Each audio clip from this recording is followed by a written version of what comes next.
Welcome to the Markets Happy Hour podcast, a weekly markets update for investors the world over. Each week we discuss inflation, geopolitics, interest rates, equity markets, and other asset classes. To try to answer the question, what does this mean for my investment portfolio? Let's dive in. It should be a kitchen table issue, and I try to talk about it as much as I can because it's, sitting around those kitchen tables are taxpayers, and the younger generation of those taxpayers are the ones that are going to have to foot the bill here. So this is just debt to GDP going back to World War II. Excuse me. You can see we increased debt to GDP by 65 percentage points to win the war in Europe and Asia.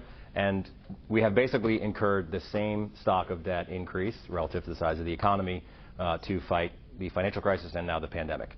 So I'll leave it for you to decide whether we got a bang for the buck equally there. And certainly, I think in hindsight, again, hindsight being 2020, I think we all now agree that we overdid the fiscal stimulus during the pandemic. But again, first pandemic we'd had in a modern economy, so lots of uncertainty there. And unfortunately now, interest rates have risen substantially. So we have a high stock of debt and we have high interest rates. The product of those two things is interest expense to GDP. And so because of high interest rates and high interest costs, we have, and then of course also demographic aging, which is a big part of the fiscal outlook. This is mostly an entitlement story. But because of that demographic aging and high interest rates, we have basically an unsustainable path. And we've been on that unsustainable path for a while. But the increase in interest rates recently has really pulled forward the urgency of the problem and is not going to be easy to solve, unfortunately. I know we're going to talk about potential solutions. Well, yes, but just like the previous chart I showed, how your expectations about interest rate, the economy as well as inflation diverge based on your political orientation, this chart shows that both sides are to blame. Yeah, it's very easy to be apolitical on fiscal policy because both parties are very much to blame. So I love this chart. I think it tells basically the whole story. So the unemployment rate, there's no single perfect measure of the state of the business cycle, but the unemployment rate, if I have to pick one, is the best measure. It's the degree of slack in the labor market. And so when the unemployment rate is high, so this is a scatter plot showing you unemployment rate on the x-axis and then the budget balance on the y. So down is a deficit, negative budget balance. So I love this chart because it shows you when how fiscal policy behaves across the business cycle. So when you're on the right-hand side of this chart, the unemployment rate is high. You are in a recession.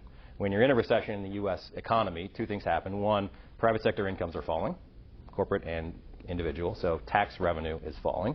And at the same time, we have a lot of automatic stabilizer spending. The easiest one to understand there is unemployment insurance. So obviously, unemployment insurance costs for the federal government go up when unemployment goes up. So when that happens, you get less revenue, more spending, bigger deficit.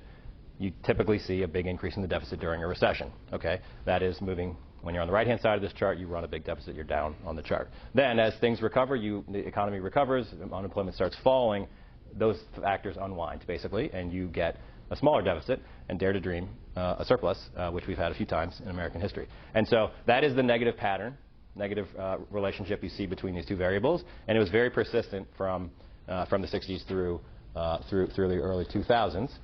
Even Obama, right, we had the financial crisis, we got to 10% unemployment and 10% deficit, but even after that, we got back onto that sort of more historical relationship. Then, pandemic arrives, things go crazy, 14% unemployment is probably more like 25 when you count it correctly, and then, and of course, huge deficits, biggest we'd ever seen. You may want to give the President Trump a pass for that.